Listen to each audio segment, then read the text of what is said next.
Hi, I'm Rob Finkelstein from Alumni Direct, and we're happy today to bring another one of our webinars that we've created our webinar series.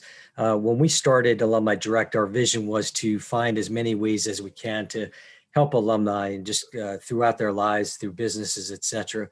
And we've had different topics, and today's topic is pretty interesting. It's on franchising. And I think when you look at our current situation, whether people have been downsized, unfortunately, due to the pandemic, or they're just ready for a change of life. I think franchising can definitely offer them an opportunity. And Dave brings a wealth of knowledge, over 30 years experiencing both on the franchise side as a franchisor and also on the franchisee side. And we wanted to have Dave on to just talk about starting a franchise and the different things that you can do and how do you look for the right one and recognize it. So with that being said, I'm going to go ahead and turn it over to Dave Romer. Dave, thanks for joining us today. Hey, thanks, Rob. I appreciate it. Hi, everybody. Welcome. I appreciate you joining us today, and hopefully we'll be able to get you some good information going forward. This is going to be pretty basic, as you can see, Franchise 101. We're not going to get into a lot of the intricate details of franchising, but we're going to kind of cover an overview of it.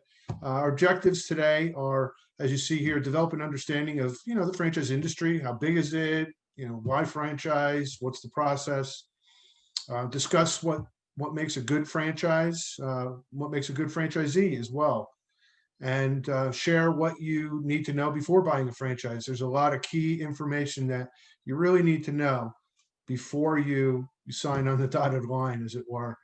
So, and then I want to review some the basic franchise models that are out there. There's 4 basic franchise models, and talk a little bit about next steps.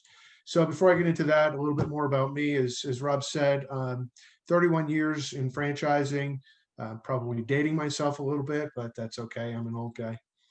And I've been a consultant, or I am a consultant, excuse me, right now with the Franchise Consulting Company.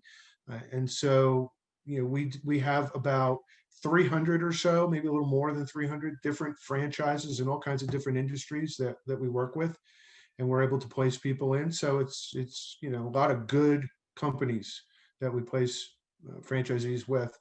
I was a franchisee, as Rob said. I had an Action Coach franchise, and I learned a lot from that. A lot of experience that I gained from that I'm using now to help people make better decisions than, frankly, I did.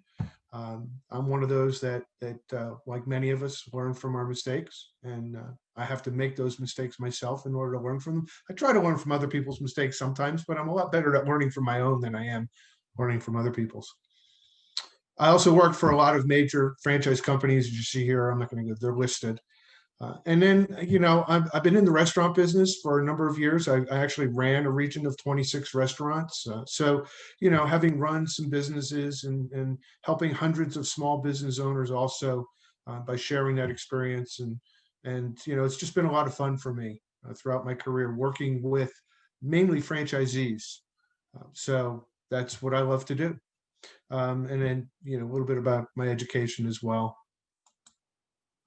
So when you talk about the franchise industry, and not a lot of folks talk about it as an industry, but it really is. There are thousands of different brands in all kinds of different types of businesses. It's not just fast food. Most people, when I talk to folks about franchising, they say, yeah, I don't really want to be in the restaurant business. Well, there's a lot of other choices in the franchise industry, let me tell you. And as you can see here from the International Franchise Association, these are a couple years old, these numbers, but they're about as good as you're going to get at the moment. Probably going to take another year to get some updated numbers. There's a lot of different types of franchises out there employing thousands and thousands of people. The franchise industry is it's small business, and some of it's large business, but a lot of it is just small 1 and 2 store kind of operators. That's the world of franchising at this point. So it's really creating a lot of jobs and a lot of livelihoods for people in, again, many different industries. And frankly, you think about 2020 and a lot of the things that have happened with COVID and the lockdowns and all the negative things that have been going on. Frankly, there's a lot of brands that have been doing extremely well and are what I might call, I wouldn't say pandemic proof, but certainly pandemic resistant and recession resistant. So, when you think about franchising, there's a lot of those types of things out there as well. Now, with franchising, what some people, I don't know, maybe understand or don't understand, you're really in business for yourself, but not by yourself. It's really a partnership between the franchisee and the franchisor. At least that's how it's supposed to work. When it works the right way, it really is a partnership. Doesn't mean it works like that all the time, but in the good brands, that's how it works. What you're getting is, your value proposition as a franchise is your proven business model.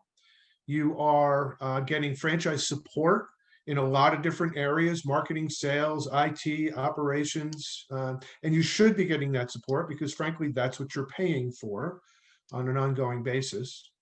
You get ongoing training and consulting, and you get access to a lot of other people that are in the same business. That network of owners is something that you don't necessarily get as an independent business owner. You might get it a little bit if you're in a chamber of commerce or something like that, but they're not in the exact same business. You can't learn from the other folks that are doing the exact same thing as you can, whereas with a franchise, you can do that.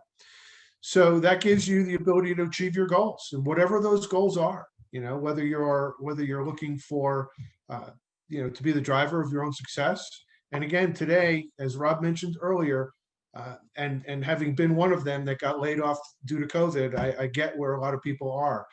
So, you have the ability to take control of your own destiny and not have to worry about, am I going to get laid off, and what's going to happen that's out of my control. You get to build value and equity and value that you can pass on to your kids and grandkids. A lot of folks are looking at franchising as a way to diversify their portfolios too, especially now with COVID going on and businesses being negatively impacted. There's a lot of folks that are out there that are saying, what else can I do that'll allow me to hedge my bets, for example, in a different industry that will not be as impacted by the negative things going on in the economy. A lot of franchisees really look at, how do I achieve work-life balance? That's a big deal for the folks that I talk with that are looking at franchising. How do I achieve that work-life balance? And how do I kind of make my time my own, where I can go into the business and work it when I need to or when I want to, but I don't have to, because it kind of runs itself. And then, of course, franchising is also a great way to scale your business. You get a lot of support from franchisors. And those are the reasons why most franchisees, as you can see on the right-hand side here, most franchisees are very happy and would do it again if they had the decision to make over. I'm not going to go through everything on here. I just want to kind of, I'll leave this up here as I talk, but this is kind of an overview of the process that I follow with folks that are interested in having a conversation with me. So essentially what I do is I talk with people that are interested in becoming a franchisee of some brand, and I become an advisor for them, and I connect them with a brand that is a, quote, right fit for that particular person, because not every brand is the right fit for everybody. So you've got to look at all kinds of different things. And I've been able to take my experience and kind of create a lot of questions that allow people to, see some of the things that they may not know about themselves.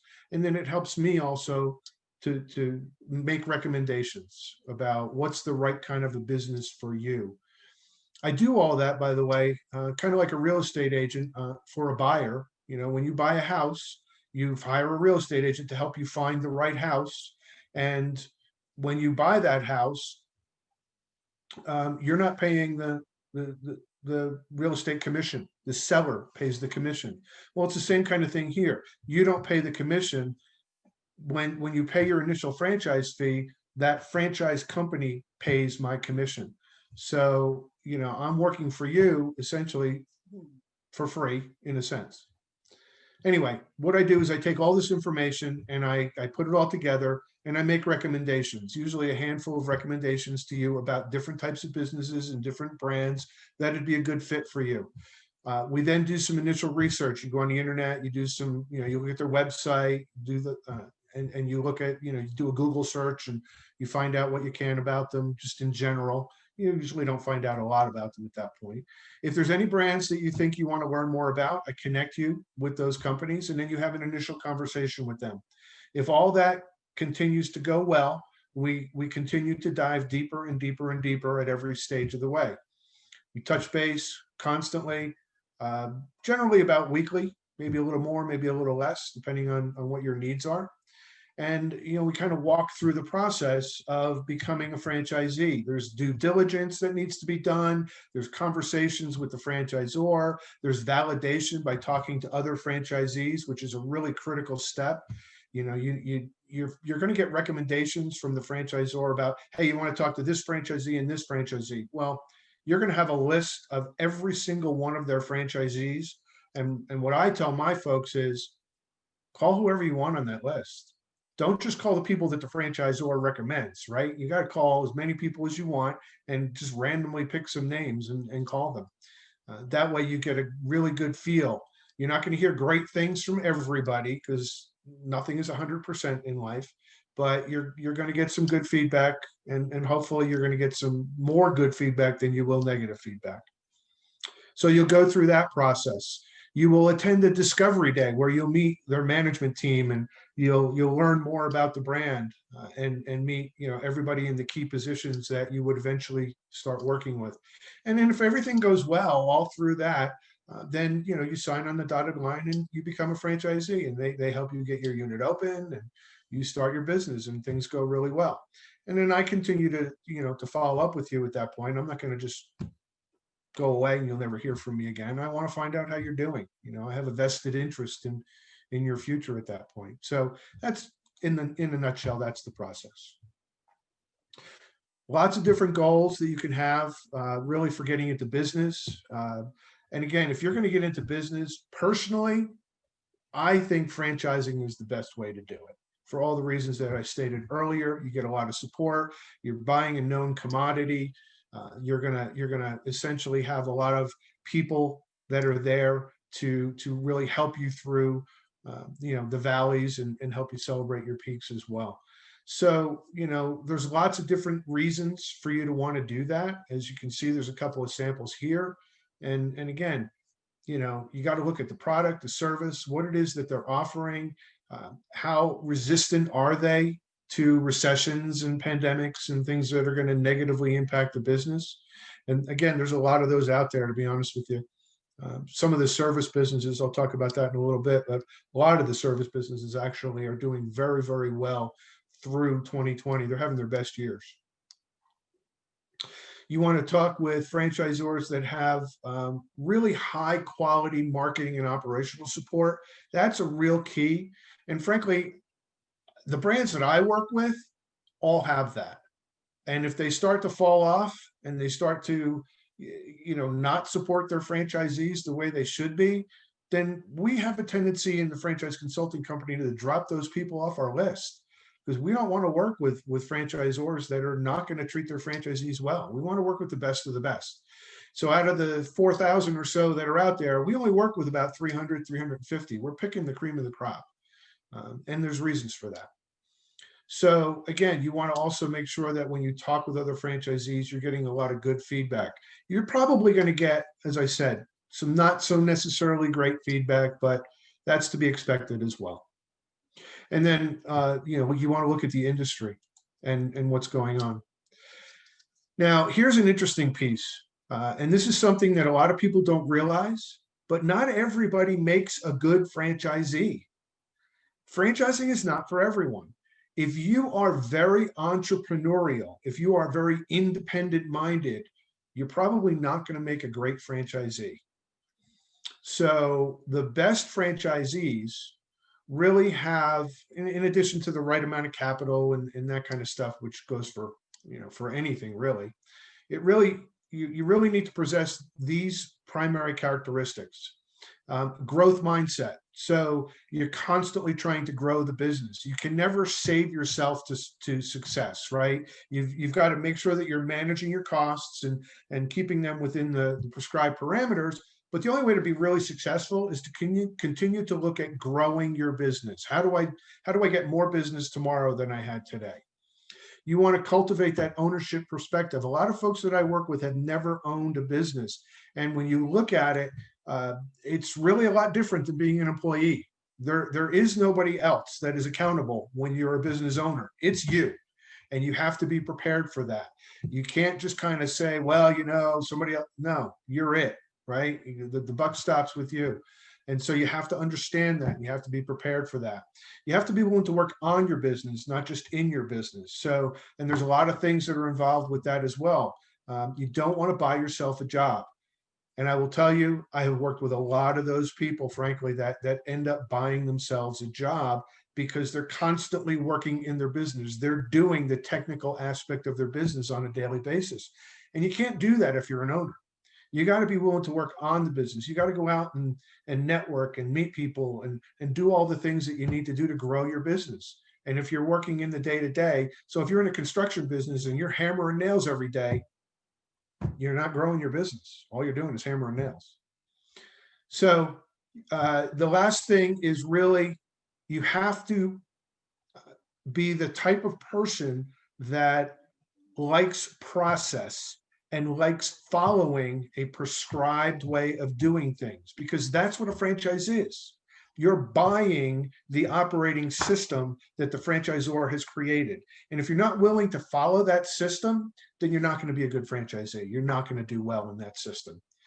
So, and again, that gets back to that. If you're too entrepreneurial minded, if you're too creative, you're probably not going to do well in a franchise.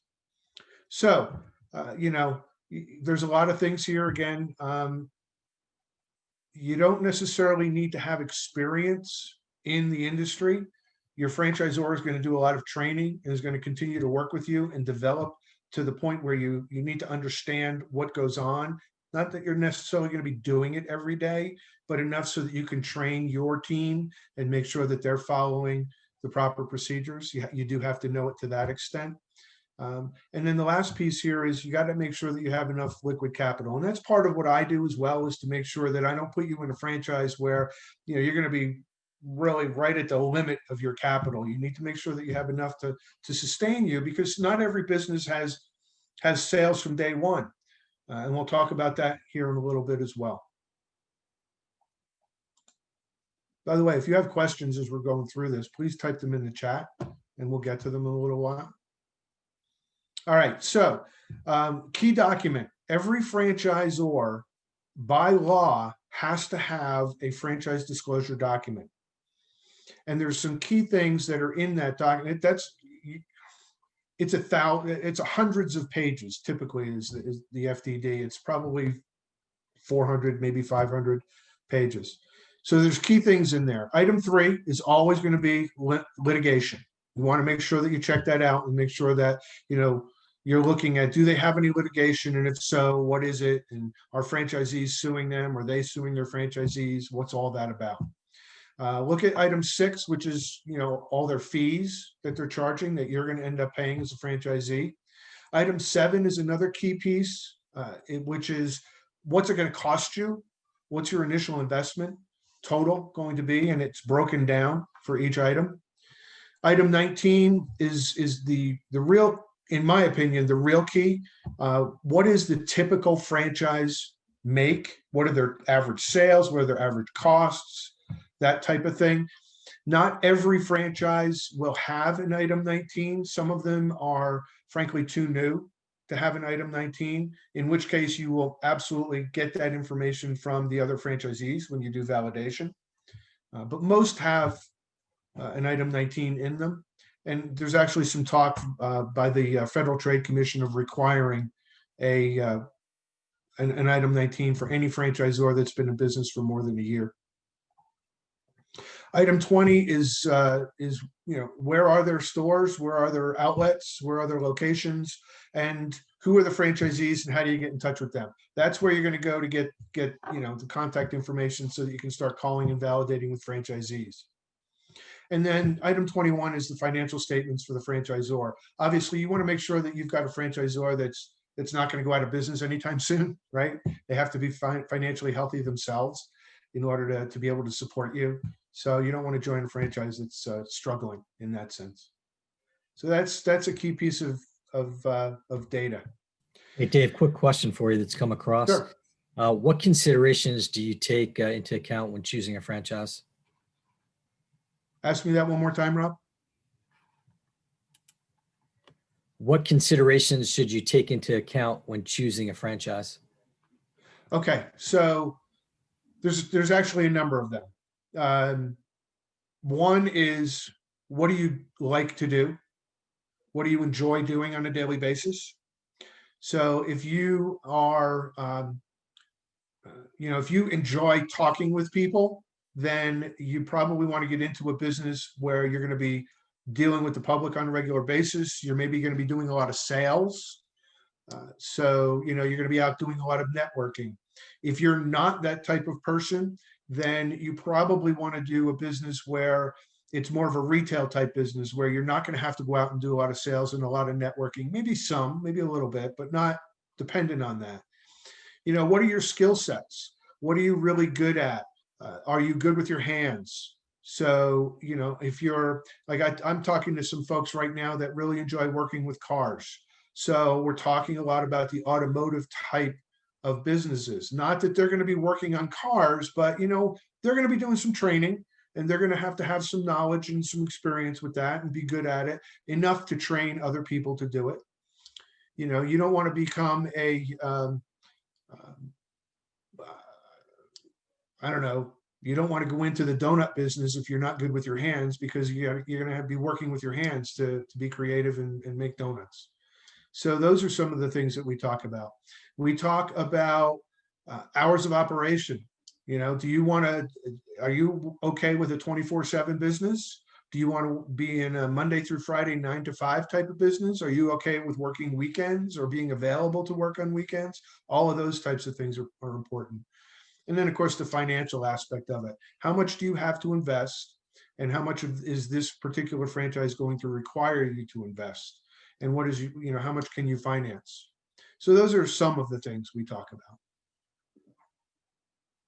All right, so talking about financing, there are a number of different ways to finance your business. And again, I will tell you, it's a lot easier to get financing for a franchise than it is to start up an independent business. You're going to have a lot more avenues to work with if you're going into a franchise. Obviously, savings accounts is a big piece. I'll come back to the 401k IRA capitalization strategy in a second. Lines of credit, home equity lines of credit. There's SBA programs out there, typically the 7A program, and then there's a couple others depending on whether real estate is involved. Third-party lenders, and we have a couple that we work with as well, and they have some different programs that they have. And some folks bring in a partner, whether it's a relative or a friend or just a third party that they know that wants to become their partner. A lot of the folks, though, actually are able to take the money they have in their 401k, in their IRA, and use this plan called the Rollover Business Startup. And it is an approved IRS program that allows you to take the money out of your 401k with no penalty, no taxes, and roll it over into a defined benefit plan for your company so that you can access 100% of that money. I actually used that program when I went into business. And, I was able to take all the money out of my 401k that I had. I paid no taxes or penalties on it. I just rolled it over into another plan. There's a lot more complicated details to it, but essentially this program allows you to do that without penalty and without paying taxes on it. So it's a pretty good program. A lot of folks have their money tied up in the 401k, and that's a great way to access it. There's lots of different ways you can finance. Critical piece. You got to work with an attorney. You cannot go into this without a good attorney on your side. Now, you don't want to have just any old attorney. A lot of folks say, well, my brother-in-law is an attorney. Yeah, that's great. Does your brother-in-law have franchise experience? Because number one, most attorneys charge by the hour. So if you're paying an attorney an hourly rate and doesn't know anything about franchising, you're going to pay that attorney whatever it is, $350 an hour, to learn about the franchise business. Well, is that something you really want to do? You want to pay them to learn about the franchise business? So work with an attorney that has franchise experience, that knows franchisors, has worked with them in the past. Typically, a lot of those folks will also charge you a flat rate. So it's in their best interest to do it in as little time as possible because, you know, they're not going to get paid more the longer they work. So, and the other aspect of paying an hourly rate to an attorney is they typically slow down the process because they're trying to earn a little bit more money. So, critical piece, you do not want to go into this without consulting an attorney who has franchise experience, that knows their way around the franchise disclosure document, that has worked with franchisors in the past, that understands what you can negotiate and what you can't negotiate in a franchise agreement. Typically, you know, a large percentage of that franchise agreement is not negotiable, but there are always a couple of little things in there that you might be able to negotiate, and a good attorney will know that and know what those items are. So this is a critical piece. I will always make sure that I recommend at least 2 or 3 attorneys to every client that I work with. It's obviously up to them whether they choose to do it or not, but, you know, I will not work with somebody who I'm not going to at least have this conversation with and say, you got to have an attorney, and really push that hard. So the last piece I want to talk about before I open it up for more questions is, what are the 4 basic types of businesses? I'll go through this, you know, quickly. And these are just samples. So the first one, Miami Grill, that's what I call a simple retail business. It's typically a retail business that does not require highly skilled employees. These are typically minimum wage type employees. You're going to have a manager that's a little bit more skilled, obviously has a little bit more experience, but your typical employee really doesn't need any experience. You hire them off the street, you train them what they need to know. And they're typically a minimum or a little bit more than minimum wage employee. Pretty simple.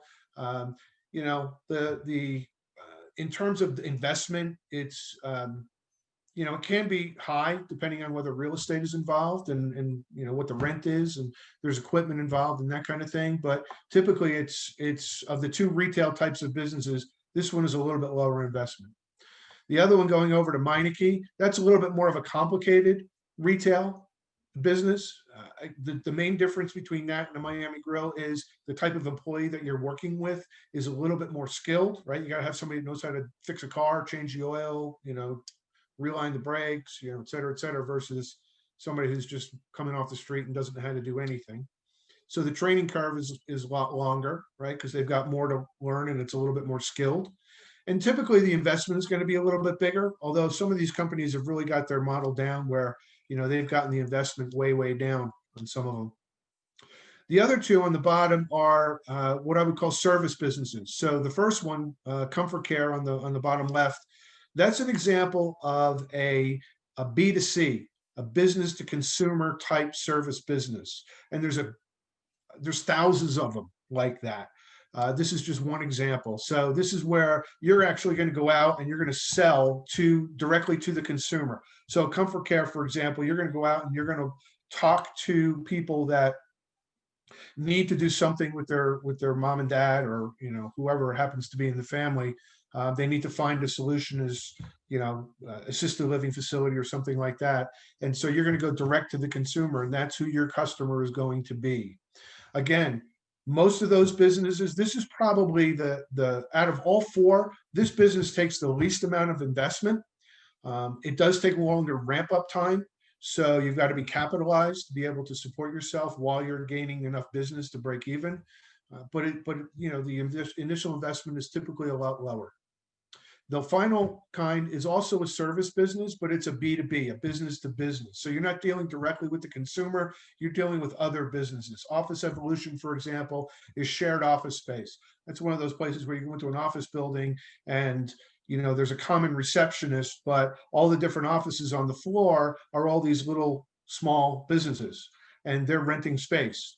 And then they have shared common space, shared conference rooms, and things of that nature. So it's a business to business kind of thing.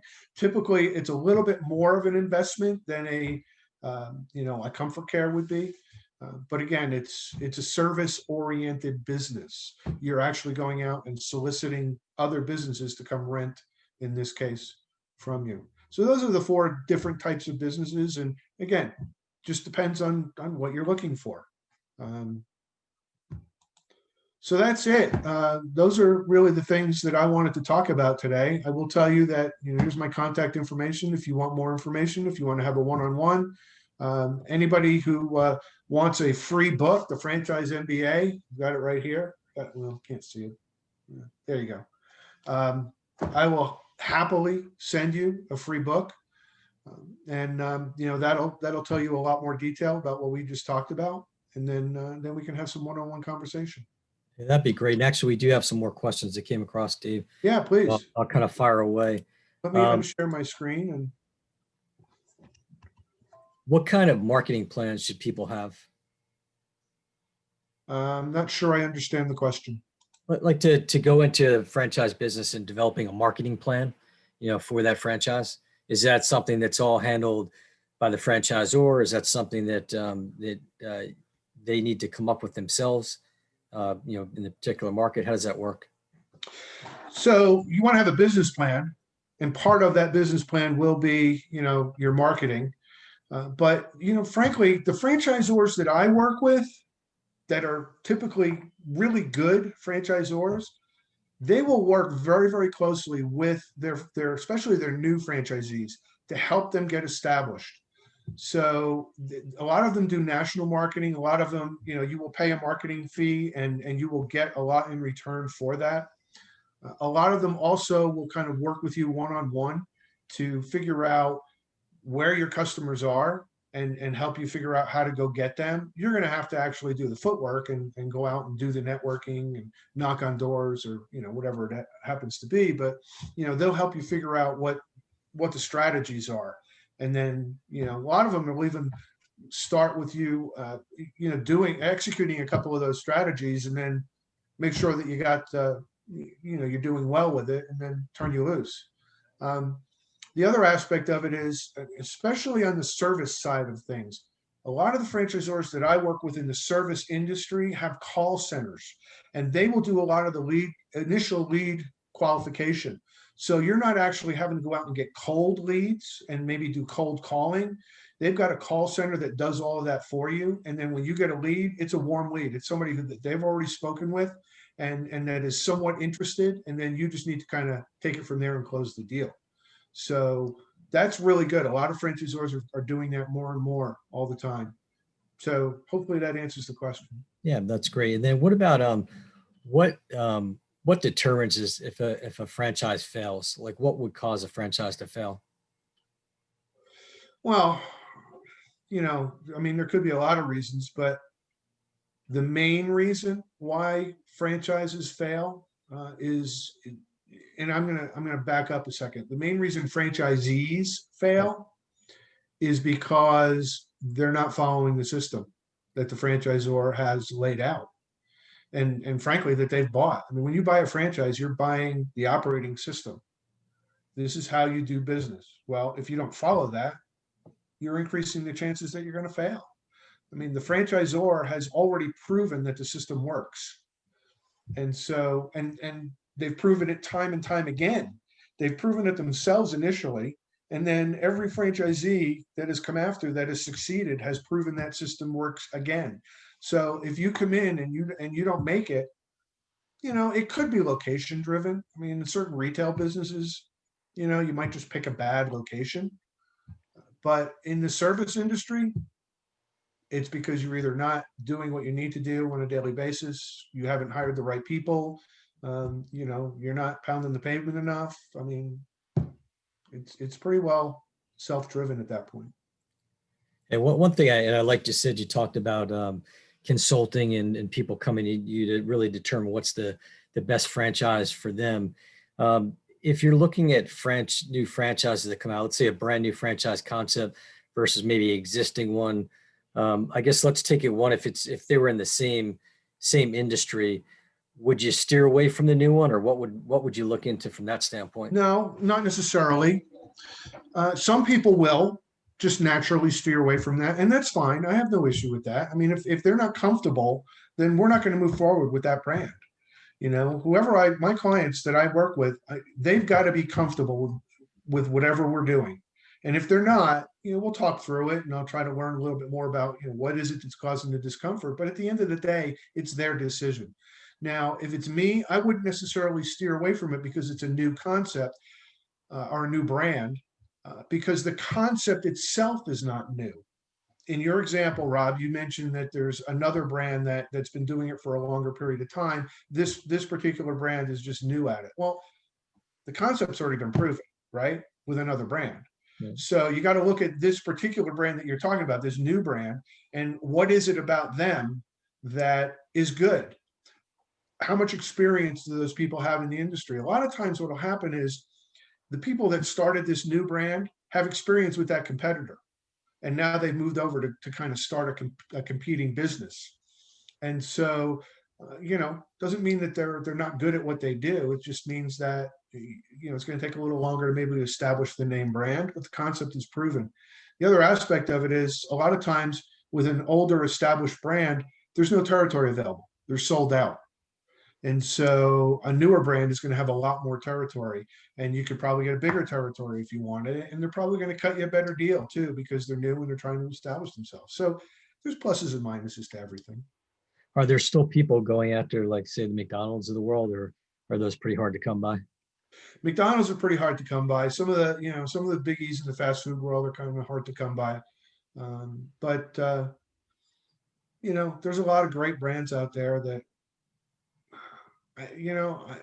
it just depends. Fortunately, and I don't want anybody to take this the wrong way, because McDonald's is a great brand, but I don't work with McDonald's. And I'm kind of glad about that, because McDonald's model is a little different. They own 100% of their real estate. And so they have a lot of control over what their franchisees can and can't do. And they're a lot less negotiable than other brands. And I prefer to work with franchisors that are partnership minded, as opposed to an older, more established brand that is more of a,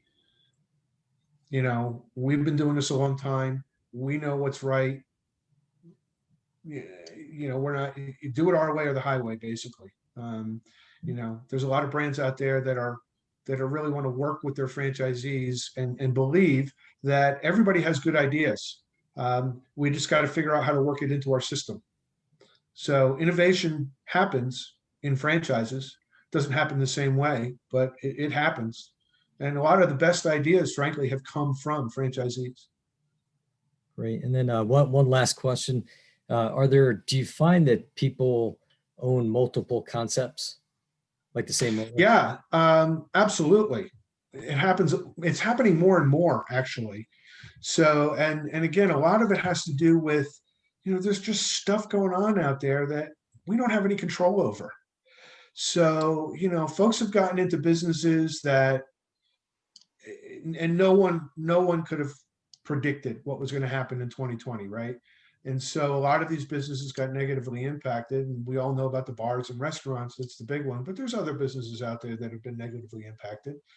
So, the diversification of things and owning different concepts and owning different brands is really happening a lot, because people are trying to make sure that, they're protecting themselves and they're hedging their bets. One business might go down, but the other business is going up. So, together we're doing pretty well. It's happening a lot out there, and I would recommend it. Yeah, diversifying yourself, right? So this was great, Dave. We really appreciate the time and the information. I think it's, we want to continue to do these kind of things. Dave shared some of the information. We can certainly get those books out to the people.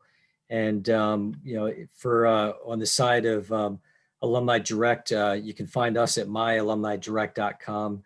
Come on out, as we're trying to build our community centers for alumni and just trying to give as much value as possible. And I think these webinars really help educating our alumni. So thanks again, everybody. We appreciate you all joining, and everybody have a great night.